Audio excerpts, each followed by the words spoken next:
पहला पॉइंट जो आज आपने नोट करना है,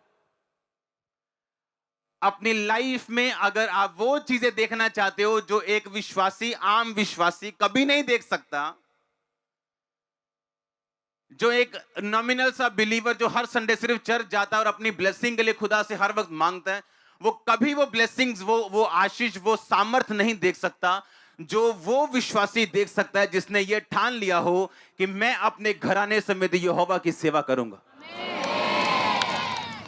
क्योंकि सेवा करना सिर्फ प्रेरितों का काम नहीं, पास्टर्स का, प्रॉफिट्स का, इवेंजलिस्ट का और दूसरे लोग टीचर्स का काम नहीं।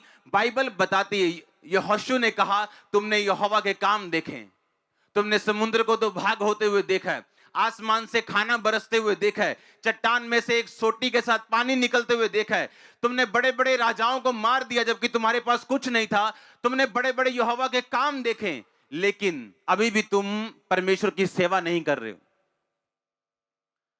अगर सेवा सिर्फ प्रेरितों का काम होता या सिर्फ सेवकों को ही सेवा करनी होती तो यहोशू ये ना कहता कि तुम लोग चुन लो कि तुम किसकी सेवा करोगे। इसका मतलब ये, आप में से जितने लोग बैप्टाइज्ड हैं, जितने लोगों ने बपतिस्मा लिया, तौबा कर लिए, आप सब लोग सेवा करने के लिए चुने गए।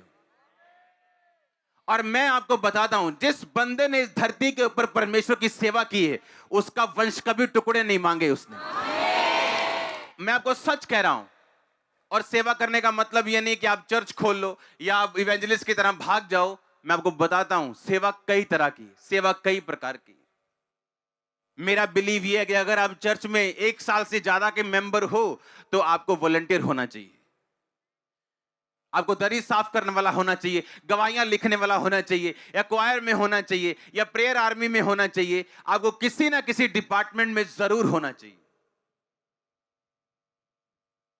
चाहे आप दूर क्यों नहीं रहते, चाहे आप महीने में 1 मीटिंग अटेंड करने के लिए क्यों नहीं आते बॉम्बे से, आपको तब भी मिनिस्ट्री का हिस्सा बनना होगा अगर आप स्पेशल परमेश्वर से आशीष चाहते हो तो। होता क्या है, क्यों परमेश्वर चाहता आप सेवा करें? बाइबल बताती है, यूहन्ना 12 उसकी 26 आयत को जब हम पढ़ते हैं, लिखा, यदि कोई मेरी सेवा करे तो मेरे पीछे हो ले। अपनी स्क्रीन की ओर देखो, जहां मैं हूं वहां मेरा सेवक भी होगा। यदि कोई मेरी सेवा करे तो पिता उसका आदर करेगा। कौन आदर करेगा? पिता। जब आपको अगर देश का प्रेसिडेंट बोले कि अगर तू ये काम करे तो मैं तेरा आदर करूंगा, वो आदर कैसा होगा आप सोच सकते हैं। जब देश किसी का आदर करता है तो वो उसको सम्मानित करता है, पद्म भूषण, पद्म विभूषण।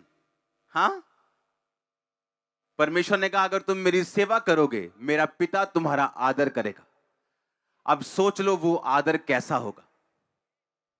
इसीलिए जो सेवक सच्ची तरह से परमेश्वर की सेवा करते हैं उनके खिलाफ जो मर्जी हो जाए उनका आदर हमेशा बढ़ता है, कम नहीं होता।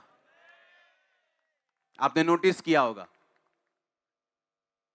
परमेश्वर ने कहा अगर तू मेरी सेवा करे तो मैं तेरा आदर करूंगा, मैं तेरी इज्जत करूंगा। वो इज्जत आपके घराने से होके आएगी, रिश्तेदारों से होके आएगी, समाज से होके आएगी, आपके परिवार से होके आएगी। वो इज्जत जो आपने लाइफ में कभी नहीं देखी होगी, जो आप डिमांड करते हो, सोचते हो, एक्सपेक्ट करते हो, आपकी वाइफ करे, आपका भाई करे, आपका छोटा भाई करे, छोटी बहन करे, आपके बच्चे करे, जो आपने कभी हासिल नहीं की।